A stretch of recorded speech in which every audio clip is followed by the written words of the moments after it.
اعوذ باللہ من الشیطان الرجیم بسم اللہ الرحمن الرحیم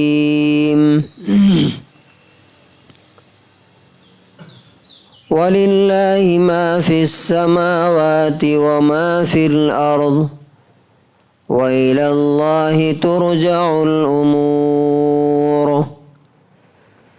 كُنتُمْ خَيْرَ أُمَّةٍ أُخْرِجَتْ لِلنَّاسِ تَأْمُرُونَ بِالْمَعْرُوفِ وَتَنْهَوْنَ عَنِ الْمُنكَرِ وَتُؤْمِنُونَ بِاللَّهِ وَلَوْ آمَنَ أَهْلُ الْكِتَابِ لَكَانَ خَيْرًا لَهُمْ مِنْهُمُ الْمُؤْمِنُونَ وَأَكْثَرُهُمُ الْفَاسِقُونَ۔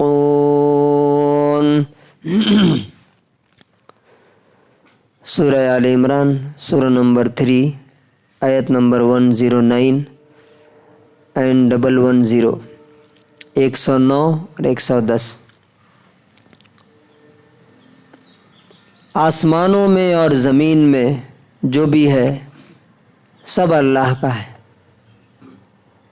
اور سارے معاملات اور ایشوز اللہ ہی کے پاس واپس لائے جائیں گے۔ تم سب سے اچھی امت ہو، قوم ہو جسے لوگوں کے لیے نکالا گیا ہے۔ تم اچھائی کا حکم دیتے ہو، برائی سے روکتے ہو، اور اللہ پر ایمان رکھتے ہو۔ اگر کتاب والے یعنی یہود اور نصارہ ایمان لاتے تو یہ ان کے حق میں بہتر ہوتا، ان کے لیے اچھا ہوتا۔ ان میں سے کچھ لوگ ایمان والے ہیں اور اکثر بے ایمان اور فاسق اور فاجر ہیں، نافرمان ہیں۔ And to Allah belong what is in the heavens and what is on the earth, and to Allah all matters will be returned. You are the best nation produced for the mankind. You enjoin what is good and right, and forbid what is wrong, and believe in Allah. And if the people of the scripture had only believed, it would have been better for them. Among them are believers, but most of them defiantly disobedient. یہ ہے وہ آیتیں جو آپ اکثر سنتے رہتے ہیں، اور اس کا جو اصل مقصد ہے، جو اس میں کنڈیشنز ہیں، وہ آپ کو نہیں بتائے جاتے۔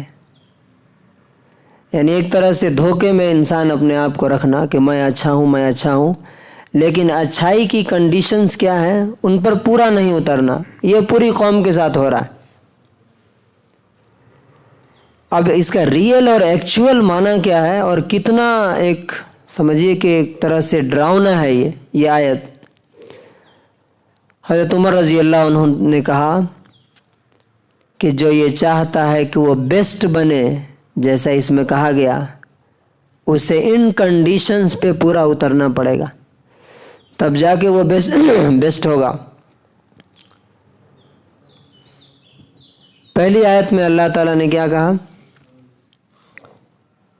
کہ آسمان اور زمین میں حکومت اور بادشاہت صرف اور صرف اللہ کا ہے، اسی کا حکم چل رہا ہے۔ جہاں جو کچھ آپ کو ہوتا ہوا دکھتا ہے، وہ لگتا ہے کہ فلاں فلاں کر رہے ہیں، لیکن وہ اصل میں جیسے وہ چیس کے مہرے ہوتے ہیں نا، وہ ہیں سب۔ باقی ہو تو رہا ہے اللہ تعالیٰ کے پرمیشن سے، اور اس کے پیچھے جو ریزنز ہیں، اگر آپ اس کے پیچھے جائیں گے تو آپ کو لگے گا کہ 100% صحیح ہے۔ جیسے سورۃ الکہف میں سورۃ حضرت خضر اور موسیٰ کے واقعے میں دکھایا گیا کہ موسیٰ علیہ السلام کو دکھ رہا ہے کہ یہ غلط ہو رہا ہے، لیکن بعد میں جب وہ بتاتے ہیں کہ ہم نے کس ریزن سے کشتی میں سوراخ کر دیا، کس وجہ سے گرتی ہوئی دیوار کو بچا لیا، تب ان کو سمجھ میں آتا ہے کہ ساری باتیں ٹھیک تھیں۔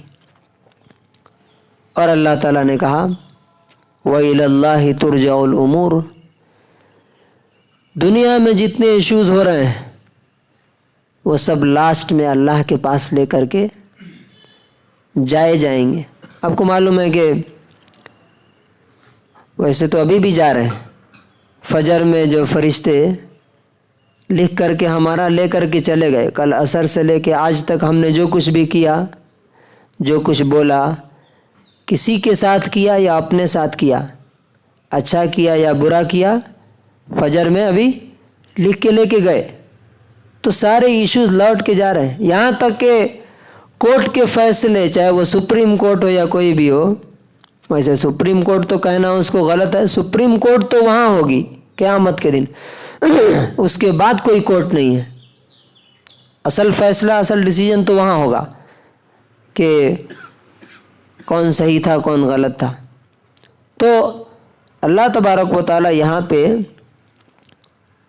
کس کانٹیکسٹ میں ہمیں بتایا ہے؟ پیچھے اس نے کہا تھا نا کہ تم آپس میں اختلاف مت کرو، جھگڑو نہیں، ہے نا۔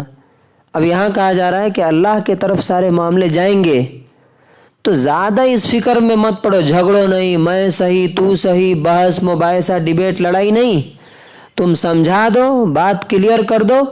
باقی اگر کوئی نہیں مانتا ہے، کوئی سمجھتا ہے کہ نہیں میں ٹھیک ہوں، تو اس کا فیصلہ ایک نہ ایک دن اللہ تبارک و تعالیٰ کرے گا، چاہے وہ انڈیویجول ہو یا کوئی پارٹی اور گروپ ہو، سب کا معاملہ اللہ کے سامنے جانے والا ہے۔ تو اس دن کے لیے مطمئن رہو، سیٹسفائیڈ رہو کہ اللہ تعالیٰ جو فیصلہ کرے گا، چاہے لوگوں کے بیچ میں یا قوموں کے بیچ میں، وہ فائنل اور لاسٹ ڈیسیجن ہوگا، اس کے بعد کوئی فیصلہ نہیں ہوگا۔ اور اگر میں صحیح ہوں تو اللہ تعالیٰ میرے صحیح کا بدلہ بھی وہاں دے گا، میں غلط ہوں تو کوئی بھی وکیل اور کوئی بھی ایڈوکیٹ مجھے بچا نہیں سکتا وہاں پہ۔ یہ ہے دوسری آیت میں جو 110 نمبر آیت ہے، اللہ تعالیٰ نے کہا کہ تم اچھی امت ہو، سب سے بہترین امت ہو، لیکن اس کے لیے 4 کنڈیشنز ہیں۔ پہلی کیا؟ اخرجت للناس، بلکہ سمجھیے کہ اسی میں 4 آ جاتے ہیں اخرجت للناس میں۔ کب بہتر ہو؟ جب یہ نیچے کے کنڈیشنز پائے جائیں گے کہ تم لوگوں کی بھلائی کے لیے کام کرتے ہو، لوگوں کی اچھائی کے لیے۔ اس کا مطلب کیا ہے؟ اگر تم سیلفش ہو، خود غرض ہو، تو تم بہترین امت نہیں ہو۔ میں، میری فیملی، میرے بچے، بس، تب تم بہترین امت نہیں ہو۔ اگر تم سے دنیا کو فائدہ ہے، تم سے لوگوں کو فائدہ ہے، تم سے سوسائٹی کو فائدہ ہے، قوموں کو فائدہ ہے، تب تم بہترین امت ہو۔ اب آپ مجھے بتائیے، ٹمکور کے مسلمانوں سے، ٹمکور کو چھوڑ دیجئے، ہم لوگ جہاں یہاں بیٹھے ہیں، ہم سے دوسرے لوگوں کو کیا فائدہ پہنچ رہا ہے؟ اور یہاں ٹمکور کے مسلمانوں سے یہاں کے نان مسلمس کو کیا فائدہ پہنچ رہا ہے؟ کیا ایجوکیشن میں فائدہ پہنچا رہے ہیں مسلمان؟ کیا علاج میں، ٹریٹمنٹ میں، ہاسپٹل میں فائدہ پہنچا رہے ہیں یا فائدہ لے رہے ہیں؟ بینیفٹ لے رہے ہیں کہ دے رہے ہیں؟ ہر جگہ لے رہے ہیں۔ اللہ اچھا اچھائی اور برائی میں اللہ تعالیٰ نے اس کے آگے فرمایا تأمرون بالمعروف، اچھائی کا حکم دیتے ہو۔ یہاں سب سے پہلے اچھائی کا حکم دینا کس کو ہے؟ خود کو اور اپنے گھر والوں کو۔ کیا گھر والوں کو تم اچھائی کی راہ پہ لے کے جا رہے ہو؟ اس کے بعد سوسائٹی کو، اس کے بعد نان مسلمز کو جن تک یہ اچھائی نہیں پہنچی ہے۔ کون؟ اسلام اور دین اور قرآن کی تعلیمات۔ کیا ایسا ہو رہا ہے؟ وَتَنْهَوْنَ عَنِ الْمُنْكَرِ، برائی سے روکتے ہو۔ برائی ہماری سوسائٹی میں بڑھ رہی ہے کہ گھٹ رہی ہے؟ ہمارے آس پاس کسی سے آپ پوچھ لیے، آپ اپنے آپ سے پوچھئے، ہمارے گھر کے اگل بغل میں برائی بڑھ رہی ہے کہ گھٹ رہی ہے؟ بڑھ رہی ہے، ہم دیکھ رہے ہیں۔ اور یہ کیوں کرنا؟ وَتُؤْمِنُونَ بِاللَّهِ، تم اللہ پر ایمان رکھتے ہو۔ اس کا مطلب کیا ہے؟ کہ جس کے اندر ایمان ہوگا اس کے اندر یہ چیز بھی ہوگی، کیا؟ کبھی بھی وہ برائی کو ایکسیپٹ نہیں کر سکتا یا اپنے آنکھوں سے دیکھ نہیں دیکھ سکتا. اور وہ حدیث ہے نا، مشہور حدیث، من رأى منکم منکرا فلیغیرہ بیدیہ، برائی دیکھو تو اپنے ہاتھ سے روک دو اگر طاقت ہے تو، نہیں ہے تو زبان سے. کہاں زبان سے بھی نہیں بول رہے نا.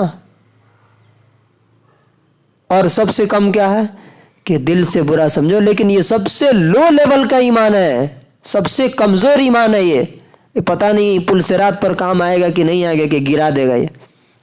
اور اس کے علاوہ تو ایمان کا کوئی درجہ ہی نہیں.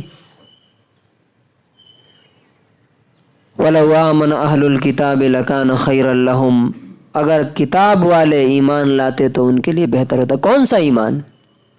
کتاب والوں کے پاس ایمان نہیں تھا. ایمان تھا، وہ بھی اللہ کو مانتے تھے، اس کی کتاب کو بھی مانتے تھے. لیکن کس کو مانتے تھے؟ جو آسان تھا اس کو مانتے تھے، جو مشکل تھا اسے چھوڑ دیتے تھے. وہ ایمان اللہ تعالیٰ کو نہیں چاہیے. وہ ایمان چاہیے جو اچھا ہو یا برا، یعنی ہمارے نفس کے لیے چاہے نقصان دہ ہو یا فائدہ مند، ہمیں اسے ایکسیپٹ کرنا. اور اللہ تعالیٰ نے لاسٹ میں فرمایا منہم المؤمنون، بہت کم ایمان والے ہیں اس میں، واکثرہم الفاسقون، اور اکثر اس میں کون ہے؟ فاسق. ہمارے یہاں دیکھ لیجئے اکثر کون ہے؟ یہ کہ یہودیوں کے بارے میں کہا جا رہا ہے، عیسائیوں کے بارے میں کہا جا رہا ہے. ہمارے یہاں اکثر 98% کون ہے؟ بے نمازی ہیں. اکثر کون ہے؟ فاسق ہے. اور نماز نہ پڑھنے والا کیا ہے؟ فاسق ہے. یہ ایک مثال ہے، باقی معاملات میں آپ دیکھ لیجیے. تو کنکلوژن اور خلاصہ کیا ہے کہ سارے ایشوز ہمارے اللہ کے سامنے جانے والے ہیں، وہی حاکم اور اصل فیصلہ کرنے والا ہے. نمبر 2، ہماری جو ڈیوٹی ہے وہ کیا ہے؟ نہ صرف یہ کہ خود اسلام پہ عمل کرنا، بلکہ دوسروں کو، اپنے آپ کو، اپنے گھر والوں کو، اور جن تک ہم ریچ ہو سکتے ہیں ان کو اسلام کی، دین کی، نیکی کی، بھلائی کی دعوت دیتے رہنا. برائی سامنے آئے تو اسے روکنا.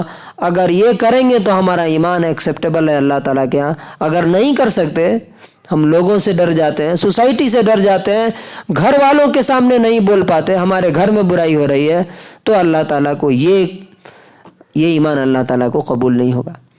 اللہ تعالیٰ سے دعا ہے کہ اللہ تعالیٰ ہمیں وہ ایمان نصیب فرمائے جو وہ قبول کرے قیامت کے دن، اور ہمیں سرخرو اور کامیابی عطا فرمائے.